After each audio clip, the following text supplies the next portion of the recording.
Hi guys! Welcome back to my channel.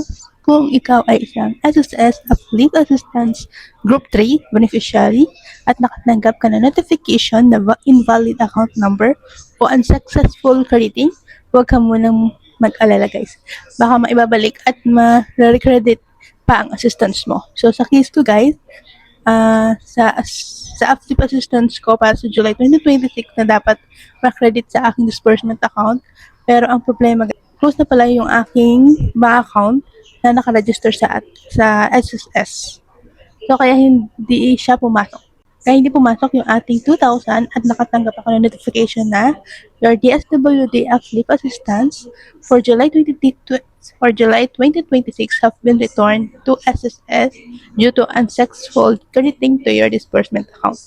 So, ang nakalagay na reason guys ay inactive account number. So, kasi nga di ba, close na yung aking bank account.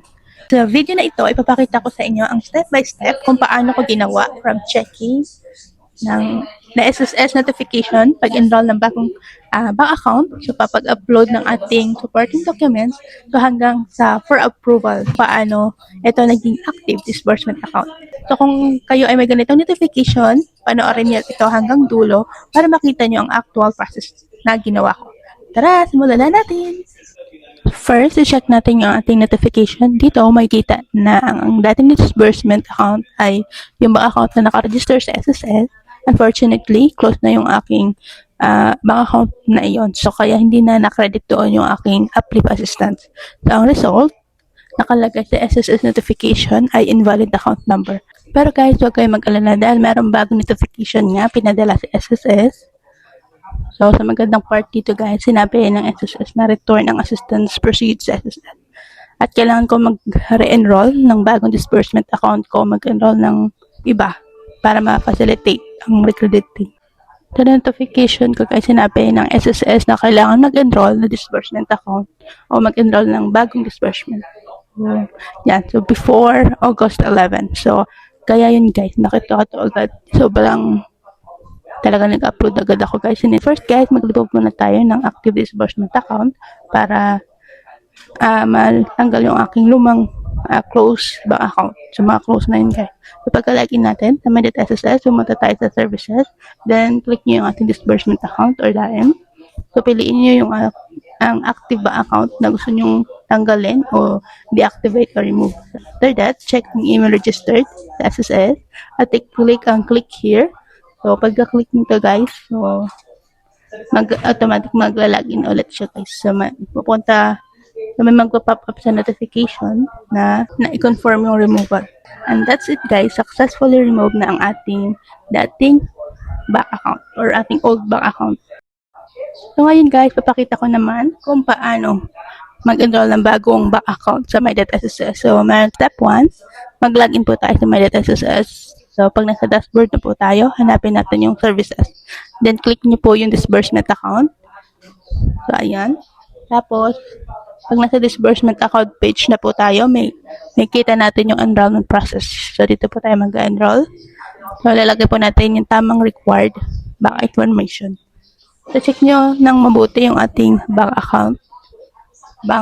account number. So, siguraduhin na tamang account number guys ang ilalagay. So, hindi card number guys ha. At so, dito guys, mag-upload na tayo ng supporting documents.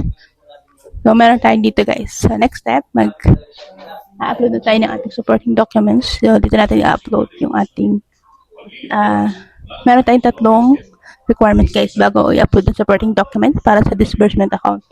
So, number 1 guys is proof of account.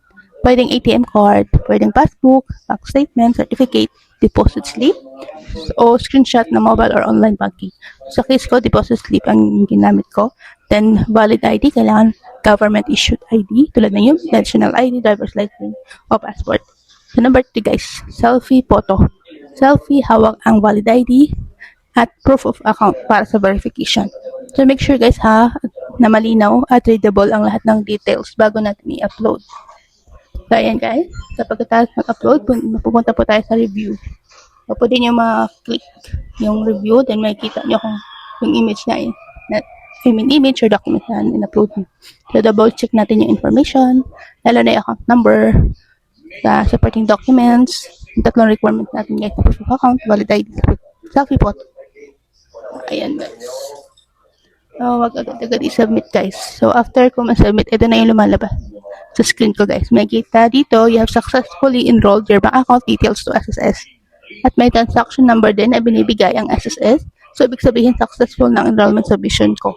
So guys, pagkatapos natin ma-submit ang ating disbursement account, hindi pa ibig sabihin na active na agad yung ating bank account. So, sa My.SSS, may kita muna natin ang status ay for branch approval pa.